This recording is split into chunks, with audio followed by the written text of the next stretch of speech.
Hey, what's up, Reefers? It has been a while since I've talked to you guys from this room, so this is kind of a throwback. As some of you guys may know, I just got back to Orlando and I got a lot of awesome footage. I can't wait to share with you guys. So if you're not subscribed to this channel already, be sure to hit that subscribe button below to make sure you don't miss any of the awesome content coming your way really soon. In the meantime, there are a lot of catching up to do, there are a lot of micro updates, and I thought about what is the best way to present them to you guys, and I figured I'll just hit you guys all with it, all in the same video. Pow, pow, pow, pow, pow. To make it even more interesting, I also want to share with you guys a few of the aquarium channels that I've really enjoyed myself personally.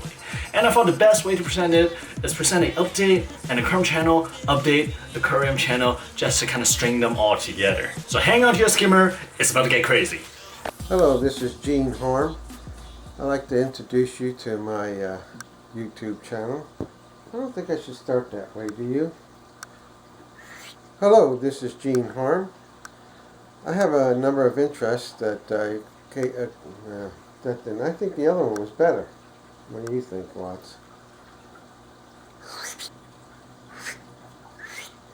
Hello, this is Gene Harm.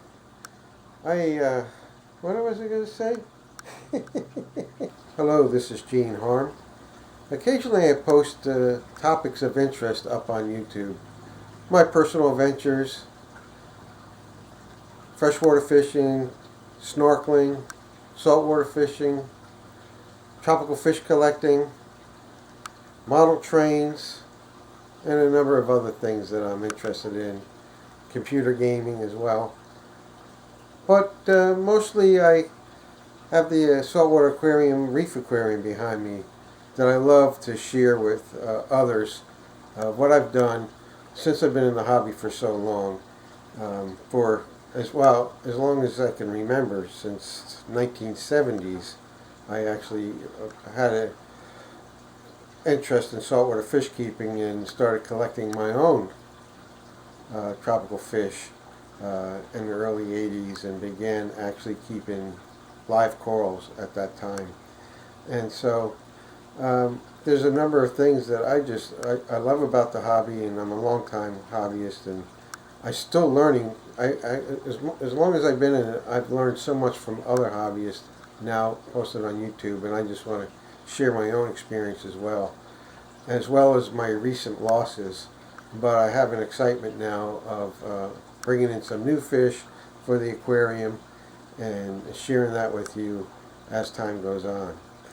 And welcome.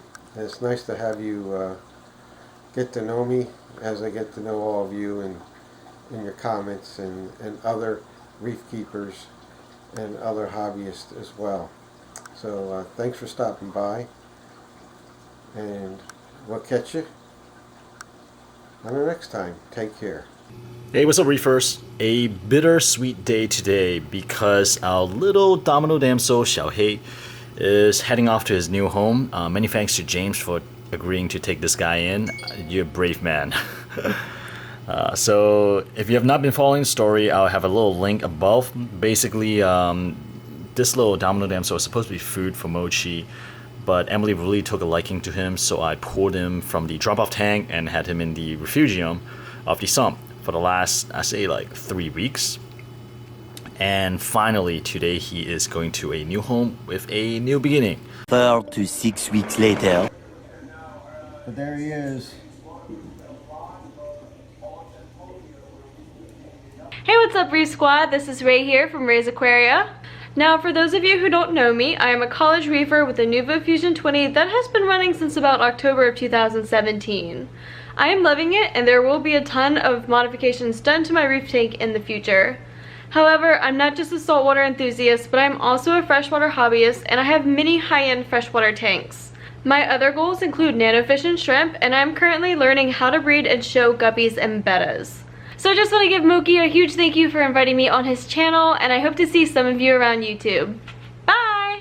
Hey, what's up, Reefers? So today I am at House of Tropical to turn in these two female guppies that have been with me for a couple months, simply because we are going in a different direction with the planted tank. So I hope that they'll find a nice home here. Let's go. Guys, check this frogfish out. My goodness. About 10 inches. Not sure what type. I'm gonna guess Commerson or to get to the size. That's a cool dude. I would love to watch it eat. Alright guys, we are gonna try the cherry shrimp again because these guys are actually really large and a lot of them are already pregnant. So I think they may be able to hold their own against the ghost shrimps. Am I gonna find my hand on YouTube? You may find your hand on YouTube. Hope you don't mind. Every single time I come to House of Tropicals, I come home with a bunch of stuff. So today's main goal are ghost shrimps because they're so cheap here. So I got $3 worth and they are 6 ghost shrimp per dollar. So it's 18 ghost shrimps right here. So these are food for mochi. I saw that they got really nice cherry shrimp in stock. These are nice and fat and pregnant. So I got 5 of these guys and they are about $6 each. And I was talking to him about algae control in the planted tank and he recommended a couple different fish and ultimately I went with a tiny baby Bristol nose Peleco. Look at this tiny little baby. So they grow up to I think like 4 or 5 inches. So eventually he will have to move out of the planted tank, but it will be a little bit before we have to rehome him. And finally, something that I'm really excited about, totally was not gonna get it, this is kind of like impulse purchase, is actually a electric flaming scallop. Check out this guy. And you'll see that the mouth or the mantle pulses with electricity. Oh, look at that. Oh, you see how it's hanging on? He has a little foot right here that's already hanging onto the bag. So these guys, not too many people have long-term success with them because not many people know the requirements. But I have been dosing my tank with a bunch of different like filter feeder food to feed the clams, so I figure we should have a decent amount of food for the scallop. And just to be extra sure, I also picked up a new fresh bottle of Phyto Feast from Reef Nutrition, and this expires in May. I am making some Phytos by the windowsill, but they're really light in color, so they're not really concentrated. So I figure it's time to reboot the colony. So here we go. We got these guys going, and we'll be feeding Oyster Feast as well as ROE. Hopefully, some of these will be beneficial to the scallop. And I feel like the tank is mature to the point that it should have something for the scallop to feast on too. So we'll see how it goes. All right, guys, so that is the haul for tonight. Totally was not expecting to get this many things, but really happy to be here. It's been a while since I visited House of Tropicals. Always a great time. All right, let's go home. Hey, what's up guys? This is Johan, and on today's video, I want to give a huge thanks to Inappropriate Reefer for allowing me to share my channel with you guys, the Reef Squad.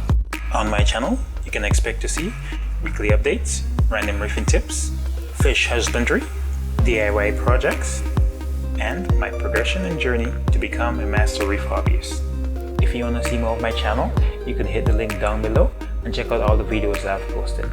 Also, whilst you're over there, remember to subscribe and also hit the notification bell so you can know when I post new videos. Thank you again, Inappropriate Reefer, and I hope to see you guys over at my channel. Hey, what's up Reefers? I have not talked about my planted tank in a while. That is because there's not much update until recently. So I figured I'd kind of just jam-pack everything within 2 minutes to get you guys up to date. So as you can see, the dwarf baby tears has been growing well ever since I started injecting CO2 into the tank. And since we're talking about CO2, let's go down to the setup. So in the back, we have the Ehan Classic 150. All right, that runs into a inline heater by Hydor. I believe this is the 200 watt version. Is working really well. And when you come up to here, you hit this CO2 atomizer that I picked up from eBay. And if we follow this line, the CO2 line right here, we got the Aquatech regulator that I picked up from eBay as well. Normally, I think it's about $120, but I was able to find it for around $80 on eBay, so I picked it up really fast, and this was new as well. And right here, we have the standard 20 ounce CO2 canister for paintball.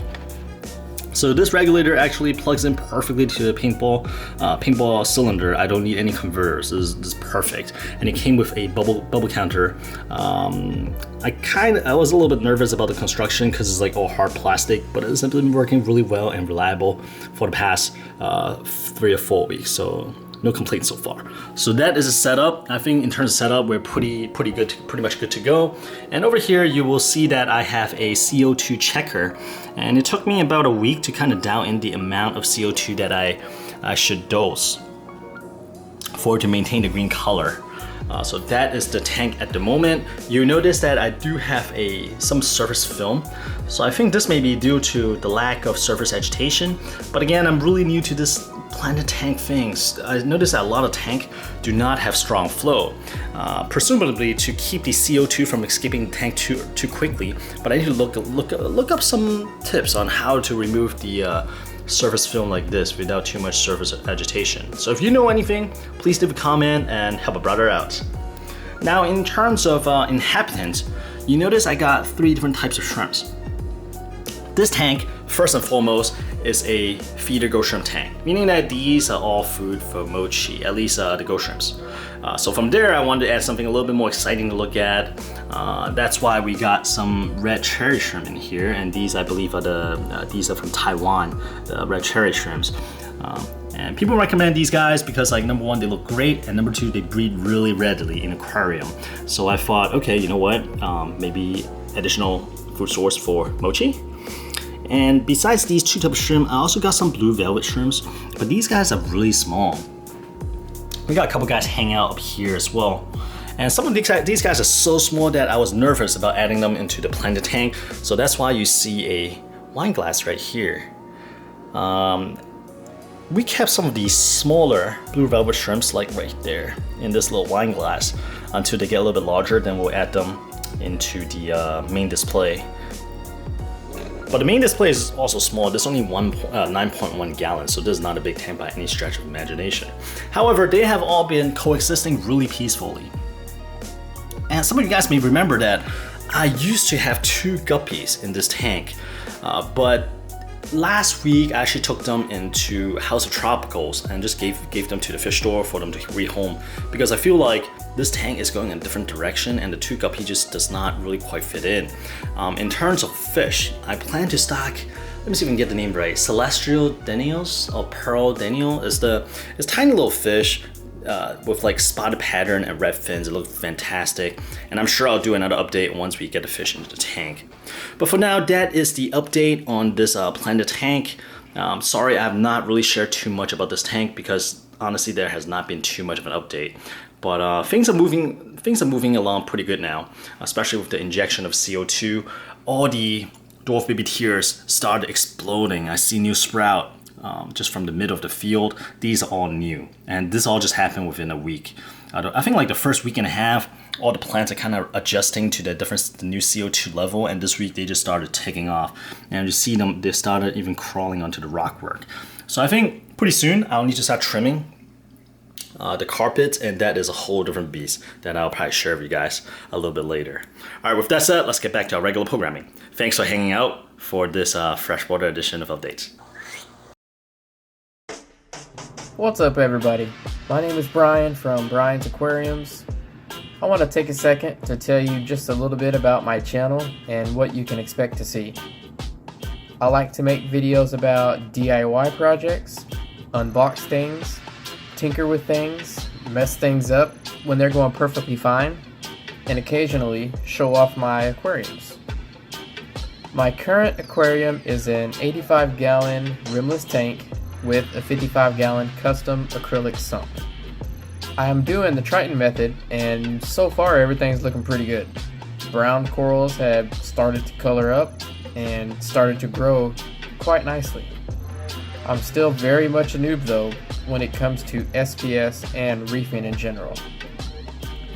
I bought my first fish tank back in March of 2016, and that's when the addiction definitely kicked in.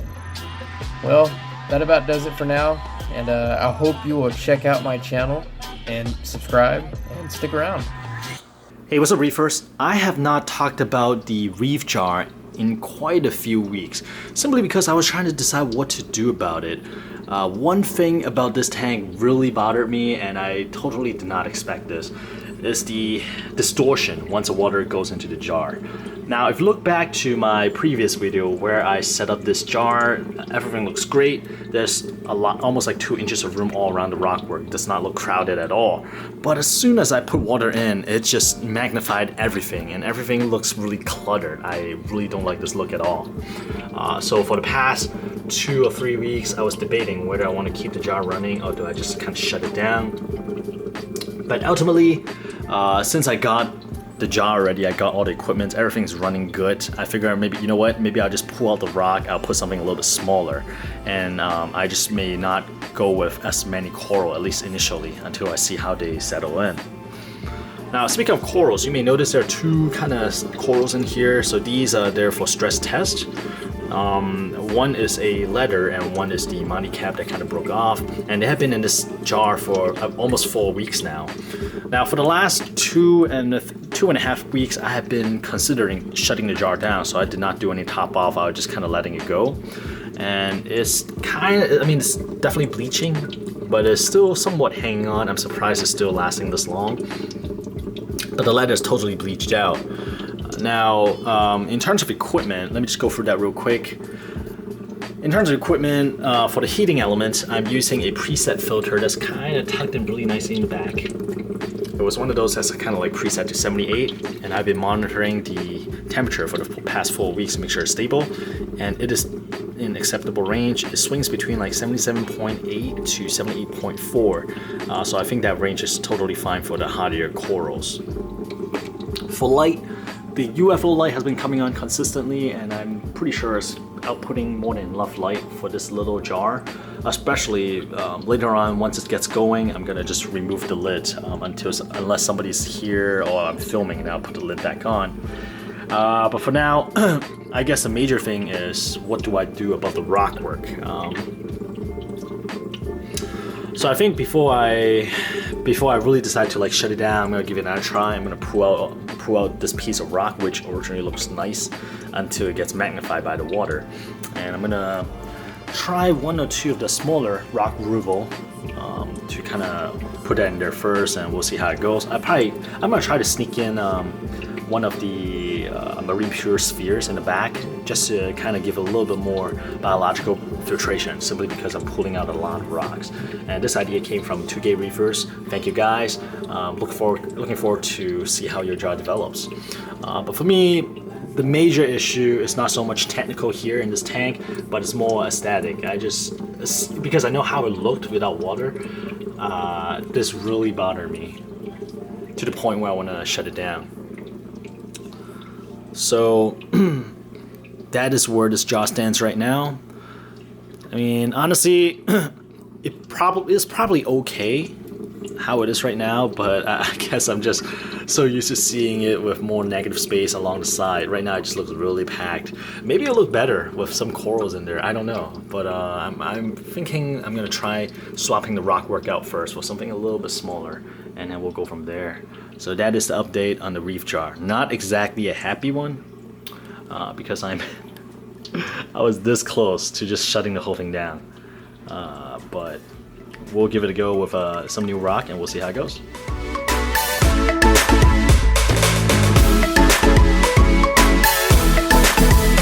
Wait, no! Yeah. Are you serious? Yeah. What?